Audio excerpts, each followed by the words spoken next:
Hi everyone, so I'm Zhang, I'm a sociologist and a PhD student at the Department of Sociology at Princeton, and this work is actually a joint work with Jennifer Pan, who is a political scientist at Stanford.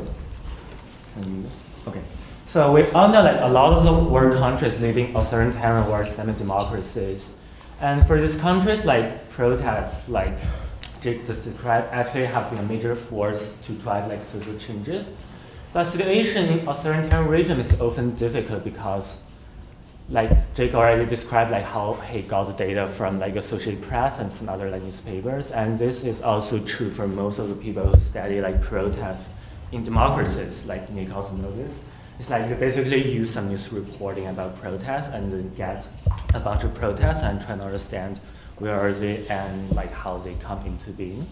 But the problem of this, first is like it's a bit slow to update and it's kind of selected by news agencies, but to make it even worse, in authoritarian regimes, they often put like very strict control over news reportings about the protests inside the regime, such that we actually don't have that many good data or even any sort of like data on these issues.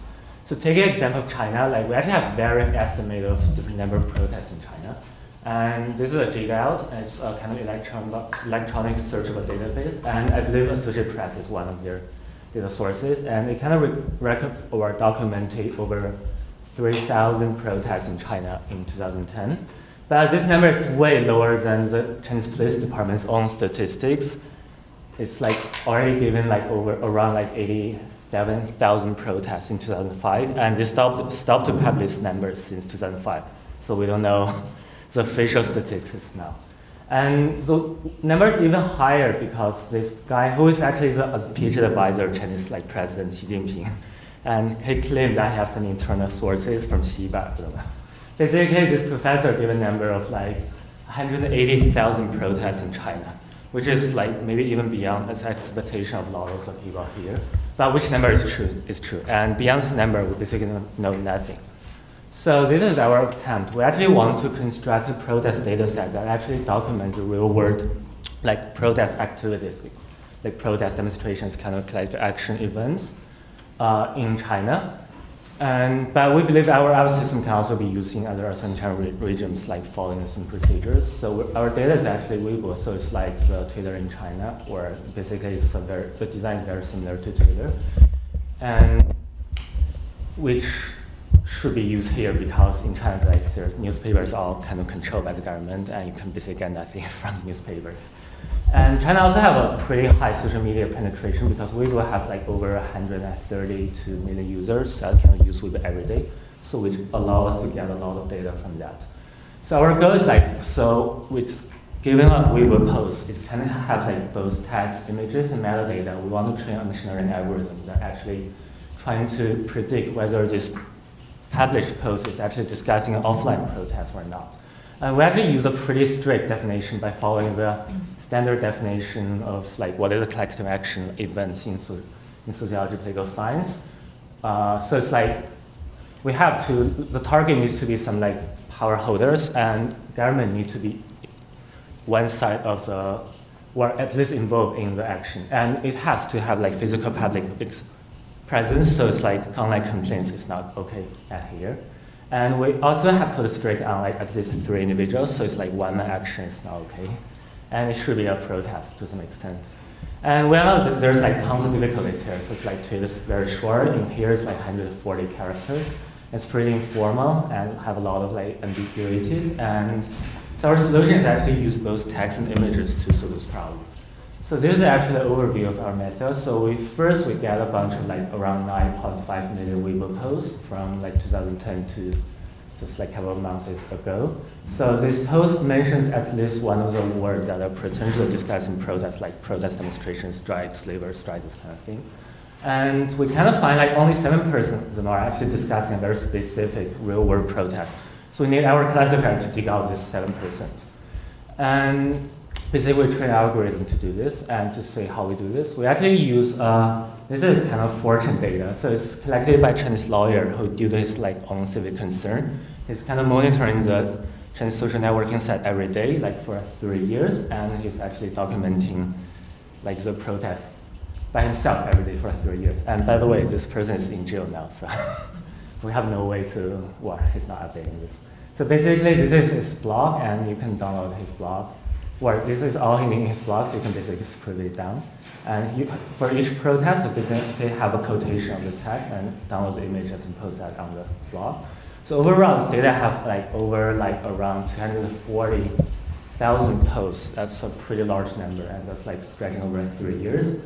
And we actually use this data as a training data to identify the protest activities in our own collected target population.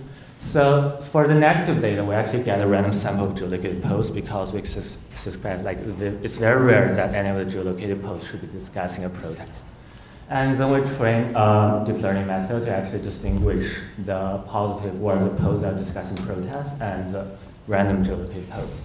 So this is just so basically we use some convolution layers and followed by a better version as STM, and I'll discuss the details in the discussion or in lunch. And we also use an image classifier because we have tons of images. We only use 10,000 images now. That's the image about the scene of protest. And we also gather equal number of just random images. And then we use a 4-layer convolution neural networks.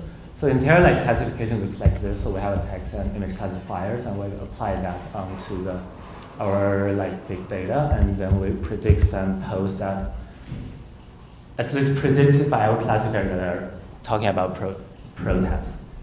And we look at the classifier performance. First in the cross-validation, which I didn't show here, is pretty good, but once we do all the sample tests on the real data we have, it's not that great. First, the text is here, the image is here, and the combined is here. I mean, it's okay, but if you want to put the precision, which is to what proportion your predictions are right, then if you want the precision to be around 0.8, then your recall, which is what proportion of true protests you're actually covering, then it's only around 40%. Whereas if you actually want to cover most of the protest events in your data, then you're not that precise. So why this is the case? We actually tag a bunch of our predicted positives and trying to figure out where our classifier actually making errors here. So this is what we found. So we kind of coded around 44,000, and we found there's actually 3 categories of posts in our predicted positives. So this is what we really want. That's the true posts that are discussing about protests. And we actually also get a bunch of propaganda posts. These are just your government are boasting that they successfully solved the problem. And even larger categories, what we call counterfactual type action posts, it's posts that actually they're expressing a lot of grievances, and they're kind of saying places beating them as they wanted to protest, but there's no action happening. So let's take some examples, and this will be a true collective action that are identified by our protest. It's there's a bunch of people gathering and holding a banner in front of the government door. And that's another example where they're just collecting in a square. And these are true examples, but fourth examples, these are propaganda. So it's the migrant workers are actually asking the district government for help, and the government successfully solved their problem. And in thanks for the government, they actually send a banner to the government and to express their gratitude. And because this works, the migrant workers and wages and the banners often also occurred in the protest topics, such that our classifier actually cannot distinguish this from real action. But the good thing is most of this propaganda posts is actually posted by government accounts, so we can sort of easily distinguish that by their usernames. But to make it even worse, these are some the really, really hard ones. So it's the police is violently grabbing our lands again, and they're even beating us, and what can we do? And this is, let me see. Yeah, please help, don't let the government actually kill my parents. And this one's also pretty tricky because that's sort of a one-man action. And by our definition, it's not a collective action, but that's a real world event. So our false negatives are actually here are those express grievances, and this have some one action, but are actually not a collective ones. So what are we going to do? So I think a lot of people will stop here, but basically we take, since we already coded a lot of these false positives, so we actually use it again as a training data, and we train our model again. So we use the same structure, model structure, but we basically use our tagged false positives as the training data for the second round. And then we use the same positive training data, and then we actually want to distinguish this the true collective actions versus this very potential actions that are not developed into real action. So, and our hypothesis, we actually use deep learning, we actually use LST methods can potentially capture this pretty tricky, we want to protest versus we actually protest this kind of long-range dependencies between the worlds. So, yeah. So we actually are getting better here since this is our best classifier and it outperforms all the SVM, SVICE, and some of the first round classifier, which doesn't have this specified negative training data. And then this is our data, and we output some posts with some certain probability of discussing protests, and we get some true positives, and then we're saving the propaganda posts and the counterfactual posts as for the future analysis. And then in the last step, we're just grouping this posts into events by just doing their identifying their geolocation and then grouping the posts in the same time, same geolocation, same time together. And in the end, we kind of are able to get a little bit over around 300,000 posts and around 200,000 events. And this is by far, in our knowledge, the largest protest data set in China, and potentially adding other authoritarian regimes now. So we're still in a step of verifying the data set, but what can we do actually with this new data set?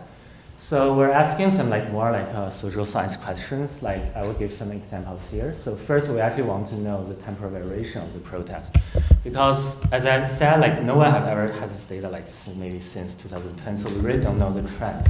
But scholars are just postulating that there's ever increasing trend of protests in China, and this is basically a plot of our data. It's actually not that case, but this can be two explanations. One is the protests are actually decreasing, and the other is this is around 2013, and in that time Weibo is actually losing its battle to another popular social networking site called WeChat. So I think WeChat now is the largest social networking site in China, and Weibo is the second largest. So it could be a lack of censorship or a decrease in trends in protests, and it also could be a platform impact. So I actually did some placebo tests by weighting the trends of our protest posts with some Chinese idioms, which is very standard and just pretty hard to change meanings. And we hypothesized that by this weighting, we're actually controlling for this platform impact. And even after controlling this impact, we observe a kind of decreasing trend. So it's we rule out this platform impact. So it could still be two reasons. One is protests actually decrease, or people are just afraid of talking about protests after this day. And we're still figuring out the reasons of how or why is the case here. And we also did some topic models on issues of collective actions, and these are the top ranking issues. And if I give a summary here, it's mostly it's about labor workers and land grabs with peasants. So it's more protests with basic demands of life. Whereas I think a lot of there's a lot of media coverage in the protest environment and this kind of thing in China, but it's just very, very rare in our data set, which suggests another reason why the protesters' own account may differ a lot from how the media actually portray or how the media thinks that what is important protest issues. Okay, yeah, I think I'm basically done. So we actually use a new approach from social media data to get the protests. And I believe a lot of people are actually using social media to study some specific protests. They kind of know we're going to answer a question about Ferguson, and we dig out the protests that are around, or posts that are around this specific protest. But I don't think a lot of people have ever used social media data to actually get a landscape of data set about protests, especially in authoritarian regions. And we kind of open up some new avenues of research. For instance, one thing we're going to potentially do is I mentioned we got a lot of these potential actions that express grievances but didn't develop into actions. And in next step, we're going to compare how these potential actions differs from our actually happened or realized actions. Yeah, I think that's all. And thank you for attention.